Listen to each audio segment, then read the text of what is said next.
one game away. Blow up. We're playing for something, man. We're playing for something. It's gotta mean something to you. It gotta mean something. Everything you got. Everything you got. Let's finish this. Do it, fellas. Let's go. Let's do it, fellas. Finish 2-3. 1, 2, 3. Finish. Hey, right out. Got my niggas in the bag blowing white outs. We gon' bump this shit real deep into the night hours. Keep it 199, just ain't my style. Sing the time, staring out the window of the night route. They never ever understood for the most part. Hey, wonder how them niggas treated Mozart. Hey, did they try to put him on the Zoloft? Oh nah, I was penalized for being too alive. I was penalized for being too alive. I was penalized for being too alive. I was penalized for being too alive. I was. Yesterday's price is not today's price, Ravens. What you thought you were going to have to pay him, you're going to have to pay him more. It's Thursday, so you know what that means.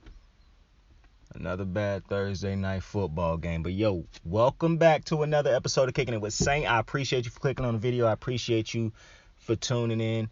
I really do. Like, subscribe, share, all that good shit. Sit back, kick your shoes off, bro. Light one up. A blunt, not no cigarette. If you into the cigarette thing, you know, I encourage you to stop, but you know, you do you live your life. I'm not here to judge. But listen, bro, we had another Thursday night football game, and you want to know what's crazy? Last week, the winner had 12 points to win. It was a reoccurring thing. This week, the Commanders went to Chicago to take on the Chicago Bears. Before I get into this game, I do want to say this video is going to be a Thursday night breakdown, and it's going to be a prediction video for the upcoming games for Week 6. I like the spot in this game. I think it was like in the second half, in the beginning of the second half, or towards the end of the first half. They showed like Chicago's, they went around. It's when they was talking about Chicago getting a new stadium being built. They did like a zoom in around the stadium, and you could see the different areas and the columns and all that type shit. You could see the people walking in those windowed areas. I like shit like that. I don't know why Madden don't add that type of feature to the game. I know they probably think like, oh, that'll take away from the game. You literally do nothing in the game anyways.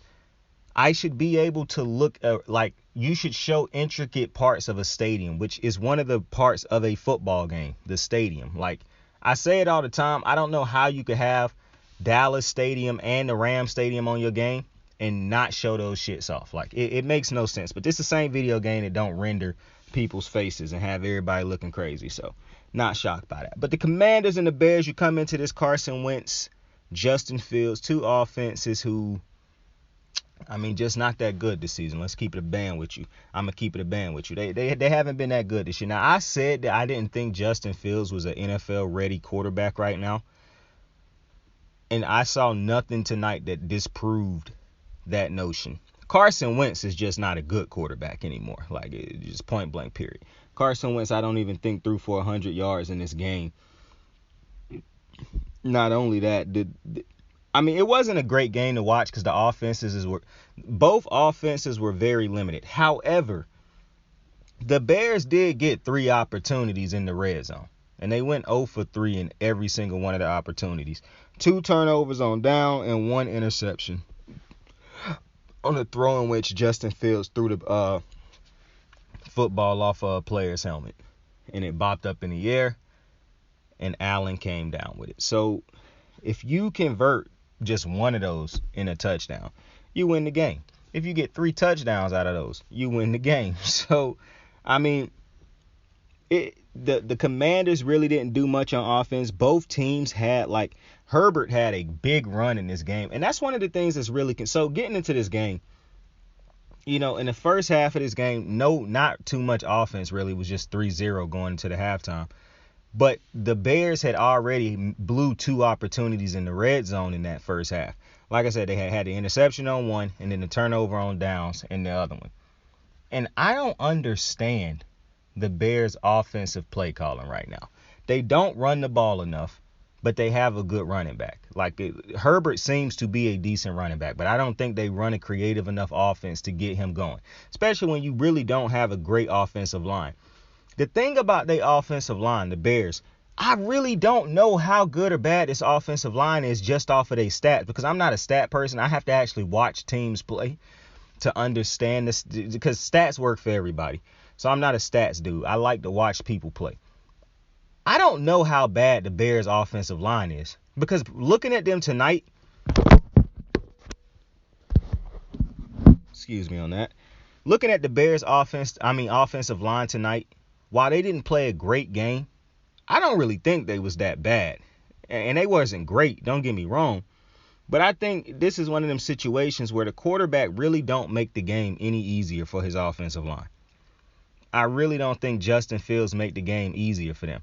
Now, I'm looking at Carson Wentz's offensive line. I don't really think that's a terrible offensive line like people might think. I don't think Carson Wentz really make the game easier for his offensive line. So, while I understand his plays in a game, throughout a game, where offensive lines can look rocky and whatnot, to me, neither of these offensive lines really looked like the Giants' offensive line that Eli was playing behind a couple years ago, or the line that Joe Burrow played behind last year. Like, these lines might not be perfect, but they don't really look that bad. I think it comes from no creativity in the play calling. When you don't threaten a defense up the field, in the middle of the field, like you don't threaten the defense at all, their whole playbook is at their disposal.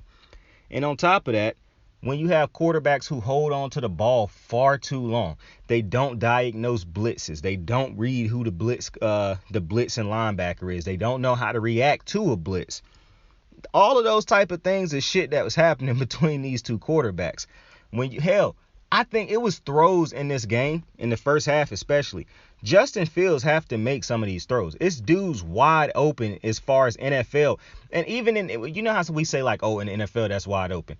And you might not, like an average football fan, might not really think that's wide open, but they just come to the understanding, well, I guess that's open in the NFL. Some of these dudes was even more open than we say in that phrase. Like, he just have to trust that he can step into throws and put it on dudes. Because he played, I'm not trying to say it is just because it's an Ohio State thing, but I kind of figured it's got to be, because Ohio State just don't produce great NFL-ready quarterbacks. And because at Ohio State, because that's a team that's going to get the top recruits and things like that, and they're going to play against teams that they just better than, they're going to blow teams out. And you don't have to diagnose defenses because your dudes is running wide the fuck open. That's one of the reasons I do not think that all college football is an indication or translates to NFL football.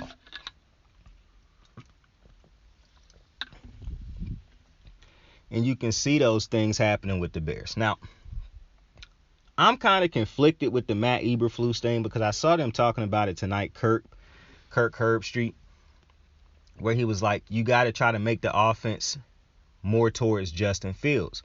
And I agree with that. I said the same thing about Jalen Hurts. Like, Jalen Hurts clearly has things there that can make him a great player, great quarterback, and can be a catalyst for winning if you decide to build around Jalen Hurts.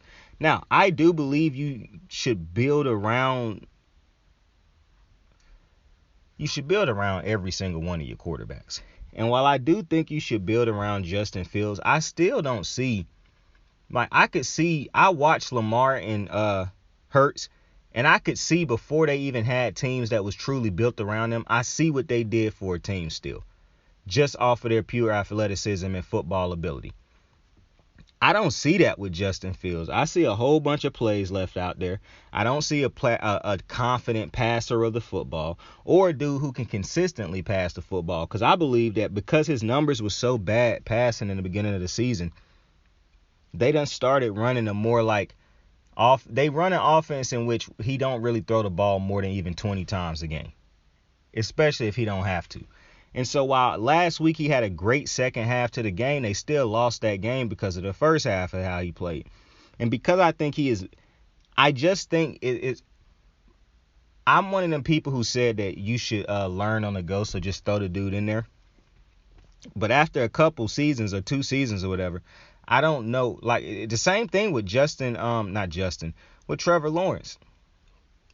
I'm not seeing Trevor Lawrence take the steps that I saw from Lamar Jackson, that I saw from Patrick Mahomes, that I saw from Josh Allen. And maybe that's not fair, to use those 3 quarterbacks. But I'm just saying, I saw Justin Herbert take a step forward. Not the step that I saw from them other quarterbacks, but I still saw him take a step. Joe Burrow.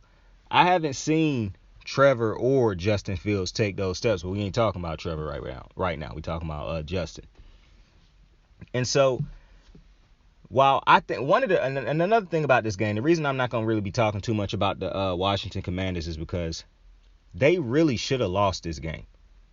The Bears had so many opportunities to win it, but I think one of the reasons that you lose a game like this when it's 2 bad teams battling it out is you have that fumble on a punt return late in the 4th quarter and finally give the Commanders position to finally get in for a touchdown. A team that couldn't move the ball all night.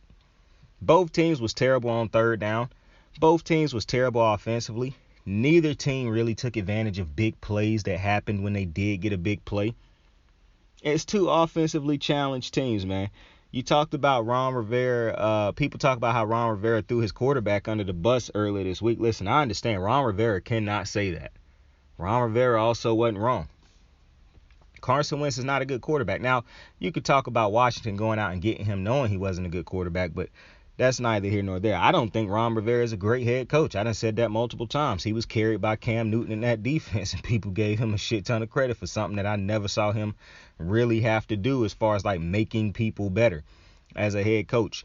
I never saw that. And so when Cam needed somebody to come to his rescue, it was nobody there. He was thrown under the bus. And so I'm not surprised that Ron Rivera threw Carson Wentz under the bus, but Carson Wentz still gonna have to take some of this blame, because I'm starting to realize that season where Carson Wentz was close to becoming that MVP before he got hurt, boy, that's one of the craziest outlier seasons I've ever seen a player have, because Carson Wentz before and after that season has been nowhere near what he was that season. I mean, it is fucking crazy. I've never seen this type of drop off from a season, from a great season to like after. Like this is insane to me, how bad a quarterback Carson Wentz is.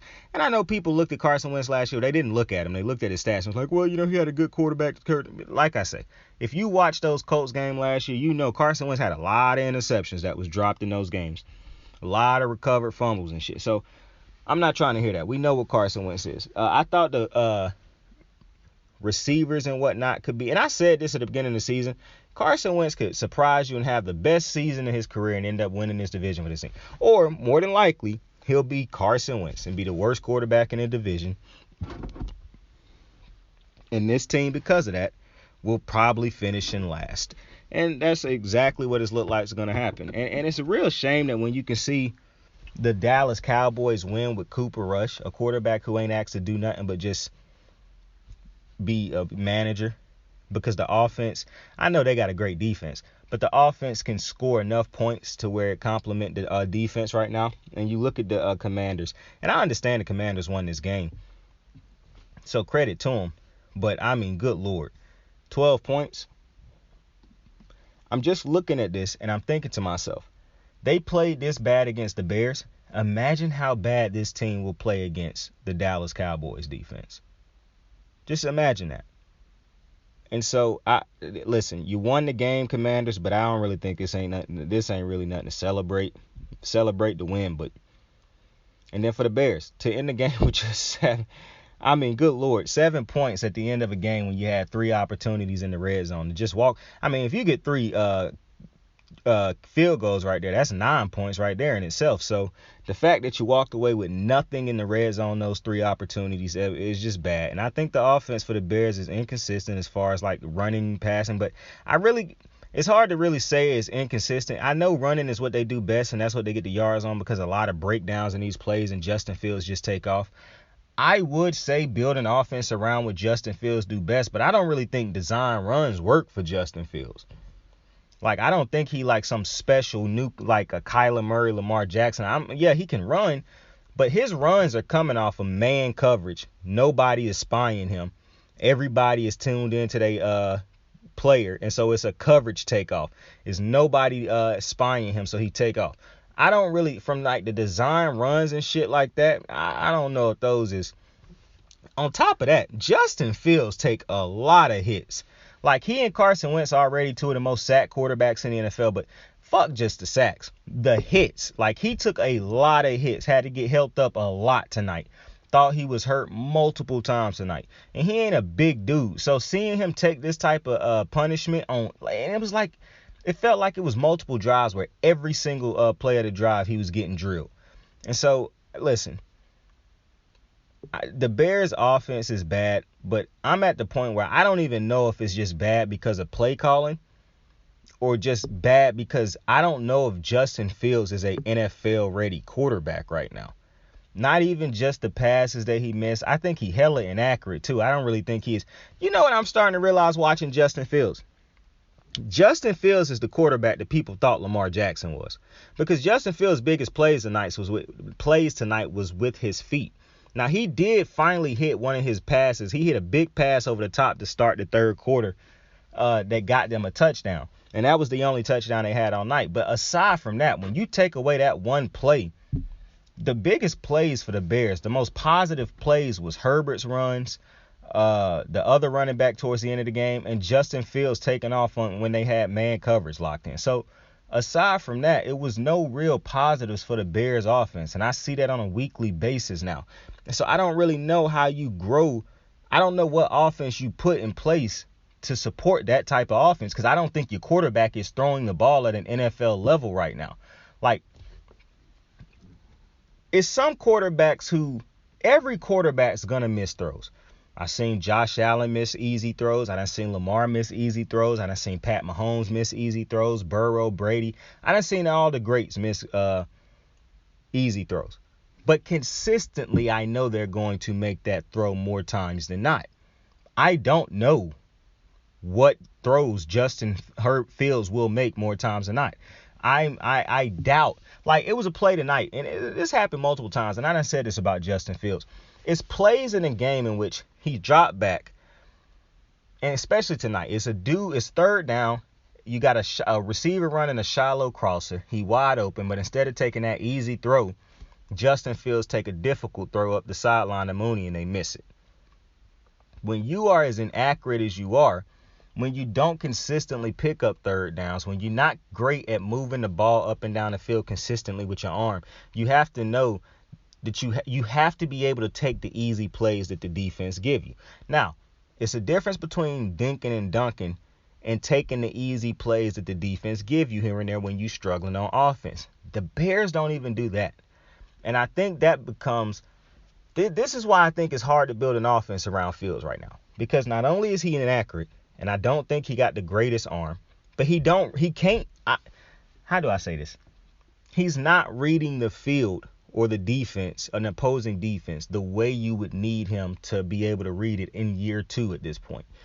Or the way you would need him to read it to be able to make just the easy throws to make it easier on not just himself, but other dudes. And because he's not doing really anything great but running the ball when he get that crease and he can take off in that man when defense is zoned in on man without a spy, I just think that's a hard way to live because it's going to be hard for your quarterback to survive. I never see people talk about Justin Fields staying healthy. This was a national game, so I'm pretty sure people will be talking about it after this game because he took a lot of fucking punishment tonight. But that was the Thursday night football game. Next week, Thursday night, we got the Saints-Cardinals, so let's pray that that's a better one. But let's get into these Week 6 matchups, man. The 1 o'clock games, we got Tampa Bay taking on Pittsburgh. Tampa Bay heads to Pittsburgh to take on a struggling Kenny Pickett and the Pittsburgh Steelers. They say Tom Brady missed practice this week. Todd Bowles missed practice this week. What's going on with Tampa Bay, bro? Minnesota heads to Miami to take on Miami. I don't think Tua. I heard something about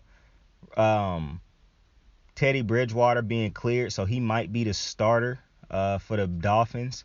But it could be the other dude they started last week. I know it won't be Tua, so I know I won't be picking them. But that's neither here nor there right now. San Francisco heads to Atlanta to take on the Atlanta Falcons. The Jets head to Green Bay to take on the Green Bay Packers. The Cincinnati Bengals head to New Orleans to take on the New Orleans Saints. New England heads to Cleveland to take on the Cleveland Browns. Deshaun Watson was allowed back into the building this week. Still can't practice until, what they said, like week 11 or some shit. and a new sexual assault case or some shit like that was filed against him today. So what a life. Baltimore heads to the Meadowlands to take on the New York Giants, and the Jacksonville Jaguars head to Indy to take on the Indianapolis Colts. God bless whoever decided to tune into that game. But those are the 1 o'clock games. The 4 o'clock games, you got 3 of them. Arizona, Seattle. Arizona heads to Seattle to take on the Seattle Seahawks in a divisional game. The Carolina Panthers head to L.A. to take on the L.A. Rams. And Buffalo heads to Kansas City to take on the Kansas City Chiefs. And what I almost certain is going to be the game of the week. Like, not game of the week in, like, my opinion. It's like, oh, that's going to be the game of the week. No, game of the week is like in, you know, they always have America's game of the week. I'm pretty sure that's going to be America's game of the week. But in the Sunday night football game is going to be Dallas taking on the undefeated Philadelphia Eagles. I was going to say the Philadelphia Phillies. But the Philadelphia Eagles are at home taking on the Dallas Cowboys. That Dallas defense comes into, is it Lincoln Financial? I can't remember what the name of their field is, but they go to Philly to take on the Philadelphia Eagles. And the Monday night football game will be the Broncos Chargers. Still do not know how the Broncos keep getting all these goddamn games. But that is neither here nor there. And so now we make the picks. Tampa Bay, Pittsburgh. I am taking Tampa Bay. It's no fucking way. It's just no way I can take Pittsburgh, man. That offense is atrocious. I don't know what, and this is the thing. I said this before that I don't think Najee Harris is really going to make a difference for this team because the offensive line not good enough, and I don't think he is at the point where he can, where he good enough to overcome a bad offensive line, which is hard for any running back to do. But when that's really your best option right now, and that's not even a good option, and Kenny Pickett right now is throwing picks left and right, and he young. And he just got thrown into the fire. But I think this could be another tough game, especially against Tampa Bay's defense, even though they are in Pittsburgh. So I do think it's going to be a win for Pittsburgh. However, I don't think they're going to get mopped off the field like they did against the Bills, because the Bills have a potent offense. I don't think Tampa Bay's offense is going to knock them off the field, because Tampa Bay had a close game against the Falcons last week. Tampa's offense just ain't going yet. They'll get it going by the end of the year. They don't have it going right now, but I am taking Tampa Bay to win this game. Minnesota heads to Miami. I'm taking Minnesota. I'm never confident in my Minnesota picks, especially this year. I don't really think Minnesota is that great of a team. As you saw last week, they almost allowed the Bears to come back and beat them. That's a team that's severely offensively challenged, as we saw tonight. But I just don't think Miami is. I don't think Teddy Bridgewater is good. The backup quarterback I don't think is good. Miami's defense is something. So, listen, the boy genius at head coach really got some plotting to do, because while I do not think that this will be a blowout like it was last week, because Kirk Cousins just ain't that guy to me. Like, he's going to keep a team in a game, if nothing more than he just is not going to do much for long periods of a game. I think they still will find a way to win it. San Francisco heads to Atlanta. I'm taking San Francisco. I think they keep it rolling. Jimmy G back to just doing what they have Jimmy G do. They back in their stride. I understand they lost one of the dudes in the secondary to an ACL tear, I believe. So prayers up to Mosley. But I really think San Francisco's starting to hit their stride, where they've been with Jimmy G the last couple years, man. He do his job. The defense, one of the best defenses in the NFL, they do their job. Atlanta might get mopped off the field in this one. I'm not going to lie to you. This could be a tough one, because I think Atlanta is offensively challenged. And while they found ways to stick around against Tampa last week, but I think that's because Tampa is offensively challenged right now also. So I'm taking San Francisco to win that game. The New York Jets take on the Green Bay Packers. I'm taking Green Bay. Listen, I know Green Bay lost last week to the Giants, and I did say that would be a close game because I don't like Green Bay's offense. Did not expect that they were going to lose that game and get shut out in the second half, but I'm taking them anyways. The reason I'm taking them is because I think New York, even though New York put up, 40 points last week against Miami, I got to see them do that shit twice to actually believe that that's something that they're going to be doing on a regular basis. I think that comes from Miami being in a real tough situation, and a lot of spotlight and distractions the last couple weeks. So I think Green Bay at home, that defense will be able to do enough to get to Zach Wilson. I think the offense will be able to. What's strange to me about Green Bay, the offense, is that, so I knew they would be offensively challenged, but it's still shocking to me that they are, because I knew they relied on Devontae far too much.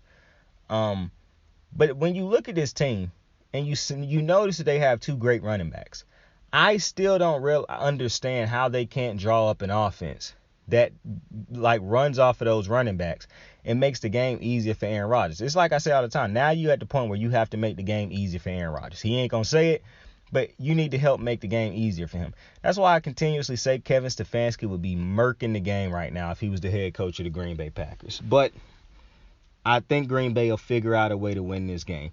Cincinnati heads to New Orleans to take on the Saints. I'm taking New Orleans to win this game. Now, I thought long and hard about this game because originally I was going to take Cincinnati. But I don't think Cincinnati's defense is as good as it be showing at times. I think the offense actually is this is the thing. While we know that Joe Burrow and these guys can hit the big play when it presents itself, I don't even think they strategically really hit that play nowadays. They just see a one-man coverage and they don't care what else the defense is showing. They take that shot. I think that they rely on that shot far too heavy. I don't think they consistent enough at getting the ball up and down the field with just like being able to pick apart a defense as much as it is they rely on that big shot, or they rely on one of the dudes picking up a lot of yards after a short catch. And it's strange that the offense has taken the step back that it has taken so far. But listen, it's like Joe Burrow said, obviously defenses was going to play them different this year. And I expected that, but I still didn't expect that they would struggle like this offensively. Like they look nothing like they looked last year offensively right now. So that's shocking to me. But I think New Orleans defense is going to get the job done. I really do. I don't know who New Orleans is going to have in on offense. It could pop. I really think New Orleans is going to make this a tough, gritty, grinded out type of ugly game. And that's the type of game I think Joe Burrow and them boys do not want to be in, because those receivers want to be flashy. They want to make big plays. They want to go for the big yardage and shit like that. They don't want to be trying to get, go through the game 2 catches for 2 yards and, grinding out tough yardages and having to bang with linebackers over the middle because you having to pick up short yardage, because the Saints have a great defense. And if they come to play, this is going to be a tough game in New Orleans for Cincinnati. So listen, I could be wrong on this game. Cincinnati could finally explode on offense, but I'm just going based off of what I've seen so far this season. And so I'm taking New Orleans to win that game. Even though I'm not confident in New Orleans' offense either, I think their defense will be able to get them there. New England, Cleveland. I'm taking Cleveland. Now, I'm pretty sure Cleveland will try to find a way to blow this game like they've done the last couple weeks. But I just don't know if New England can put up enough points to be able to stop. Now, the big thing in this game, if New England do find a way to stop the run game, this is going to be a long game for Cleveland because I do not trust Jacoby Brissett throwing the ball around. But I'm going to say that New England will have trouble stopping that two-headed running game for Cleveland. New England could make this a tough game for Jacoby. I'm taking Cleveland, but it's going to be a close game. Baltimore Giants, I'm taking Baltimore. I don't think the Giants is actually as great a team as their record says they are. Saquon has been a great player. I think the offensive line for the Giants has been decent. I think the Giants' defense has been good. They blitz a lot. Lamar done been great against the blitz this year, so we'll see how that goes. Obviously, they got Wink Martindale, who used to be our defensive coordinator. We'll see how that goes. My biggest thing with the Giants is I just have no faith in Daniel Jones. I don't think Daniel Jones has been good. That's why I know Brian Daboll is a great head coach, or at least a good one. Because if you look at Daniel Jones play this year, and if you one of them numbers freaks, go look at his numbers also. Daniel Jones has not been good. I know ESPN and them boys trying to hype him up because the Giants had that record, so they're doing everything they can to try to make it seem like he done been decent.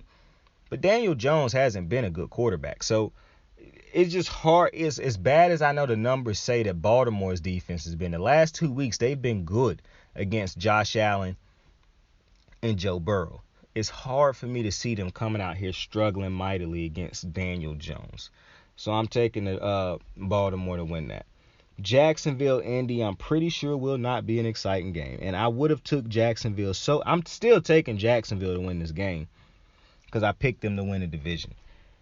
But, man, I'm really not sure who wins this game. I'm picking Jacksonville, man. But after what I've seen from Jacksonville the last 2 weeks, bruh, and what I've seen from Indy all season, yo, if you willingly are going to this game, God bless you.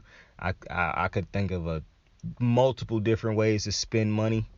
If you sit down and watch this game by choice, God bless you. I could think of 1,000 different things to do rather than watch this game specifically. But to each his own. I'm taking Jacksonville. Don't think this will be a really high scoring game unless it's a bunch of bloopers and turnovers. It have a high chance of being that. Arizona, Seattle. I'm taking Seattle again. I know they lost last week, but they still put up a lot of points. And the thing is, while I'm pretty sure they will give up a lot of points to Arizona, I don't think Arizona's offense is fluid enough.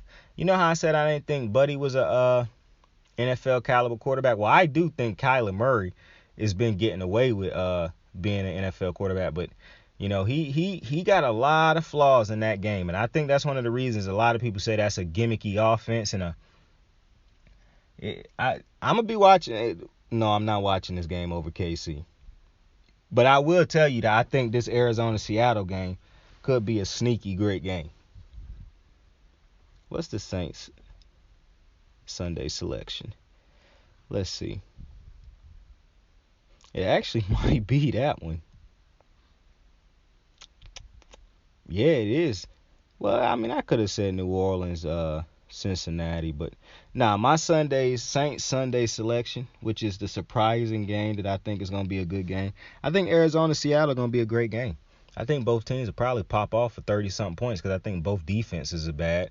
And if Geno continue to do what he's been doing with the weapons he have, they could legitimately be like this. So I'm going to take Seattle to win this in a I think this is going to be a shootout. I think this will be a shootout, and that is Saints Sunday selections, Arizona, Seattle. Carolina heads to L.A. to take on the Rams. Of course, you know they fired their head coach.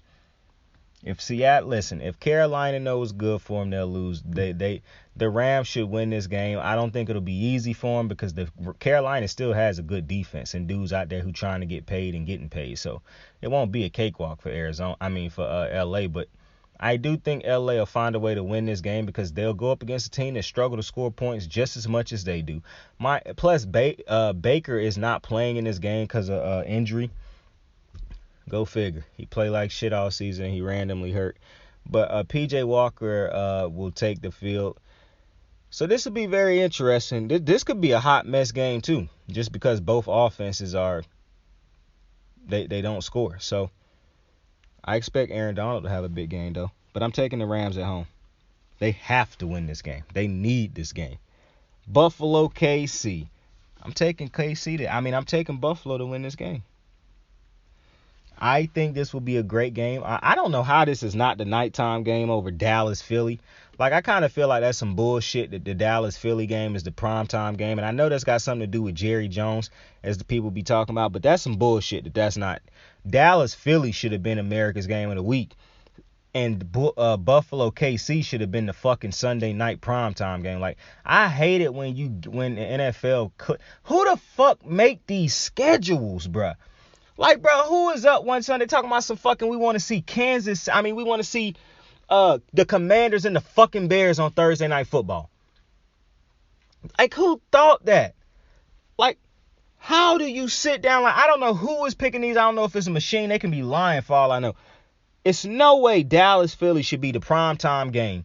For one, you didn't even think Philly was going to be undefeated at this point. Like, so people who saying, well, Philly undefeated, bro, miss me with that shit. Nobody knew these motherfuckers was going to be undefeated, even with the moves they made in the offseason. We knew KC Buffalo was going to be a great game. So that game not being that just feel like it's supposed to be a primetime game. So that really pisses me the fuck off. Just like Buffalo Ravens not being primetime pisses me the fuck off. Just like some of these primetime games with these atrocious teams is pissing me the fuck off. I don't understand it, but that's neither here nor there. The Sunday night Buffalo KC, I think, is going to be a great game. It just really pisses me the fuck off that's because I'm seeing this game in my head, and every time I see it in my head, it's like it's nighttime. It's a nighttime, the lights is on type of game.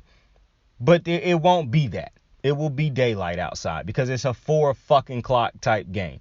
So that really pisses me off. It's really even hard for me to talk about that when I think about it. I didn't even realize how pissed off that was going to make me thinking about it. But yeah, that really do actually piss me the fuck off thinking about that that's not the primetime game for Sunday.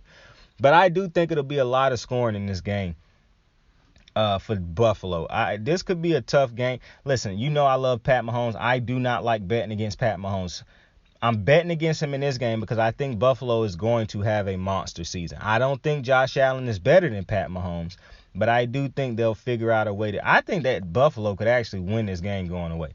That's the type of team I think Buffalo is becoming as far as a regular season team. Plus, I don't really think that Kansas City's defense is that great, especially the secondary. But we'll see. And the Sunday night game that I was just talking about, Dallas-Philly. I'm taking Dallas. I think Dallas will go in. I'm not taking Dallas. I'm taking Philly. While I do think Dallas is going to make this a very long game for Philly, I just think Philly going to figure out ways to score in the end of the game, whereas I don't think Dallas. I think Cooper Rush could finally make mistakes this week. Dallas don't run the ball. The Eagles don't run the ball as great as I would like them to run the ball as far as just like from the running back positions. And I know a lot of people harp on Justin can't get my man's name right for some reason. I know a lot of people harp on the fact that Hurts doesn't have but 4 touchdown throws. I could care less about that. I just wish this team would be more consistent throughout the entirety of a game offensively. Once they figure that part out, this is going to be an even tougher team to beat. But I do think they are a better offense than Dallas. So I just think at the end of the day, they will figure out ways to score when they have to. Whereas I think Dallas might be pressured into making some mistakes this game because they haven't had to score as many points on a regular basis. Now, listen, Dallas's defense, as great as it been, could be the ultimate equalizer in this game. But I also think the Eagles' defense is pretty good also. So it's going to be a great divisional game. The best Dallas-Philly game we done seen in a couple years because it's the first time both teams is great coming into this game. It's going to be exciting. The Monday night game, Broncos, Chargers. Taking the Chargers. I almost can guarantee you the Chargers will figure out a way to make this a competitive game because they'll just make life harder than they have to. It's just what the Chargers do. They'll need to run the ball. They won't be able to pick up short yardage with the run. They'll need to they'll overthrow and do have throws that just. I'm pretty sure Justin Herbert will end up throwing at least an interception in this game. It just happens. Wouldn't be surprised if the Broncos continue struggling to score.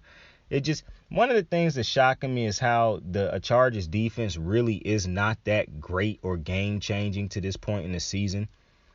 Even with all the additions that they made, even with the head coach being a defensive-minded dude.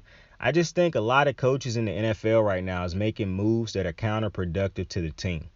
And I wasn't going to really talk about that too much because I seen the uproar people had, especially last week with a lot of the coaches. I don't really think every coach's decision that go bad is a bad decision that's hurting the team. It might seem like it hurt the team in that moment because it went bad. But some of these coaches ain't making bad decisions. Some are, though. And some of these decisions that coaches are making to make the game harder on their team, it's got to stop. Brandon Staley is shooting himself in the foot. And if they miss the playoffs this year, he will probably be fired because it's hard for me to believe that they would look at a team with that much talent on it, have it miss the playoffs again when it was talented last year too, and not want to fire somebody. because now you're about to have to pay your quarterback. So you got less flexibility than you had before when he was on a rookie contract. And he hasn't even made a playoff appearance on that rookie contract, and you about to have to pay him. So very interesting times in LA, but I do think the Chargers will end up finding a way to win this game because they actually can score, unlike the Broncos. But with that, I appreciate you for joining me on another episode of Kicking It with Saint. The Thursday night football recap and the week 6 picks and predictions, man. Tell somebody you fuck with them. Tell somebody you love them, man. Like, subscribe, share. Saint out. I got the moves like hot sauce. Lil' mama taking the top off. I'm laying down getting topped off. After this, she know she getting knocked off. I know she loving the money, so I keep on thumbing and thumbing. She say she horny when she taking shots, so I keep them coming and coming. Now I'm putting dick in her tummy. Scoop her up like I'm raking her something. You would think shawty red track, the way that she running and running. You getting dumber and dumber. You out here chasing the bone. After she finished from giving me dome, the Uber is taking her home. Tight.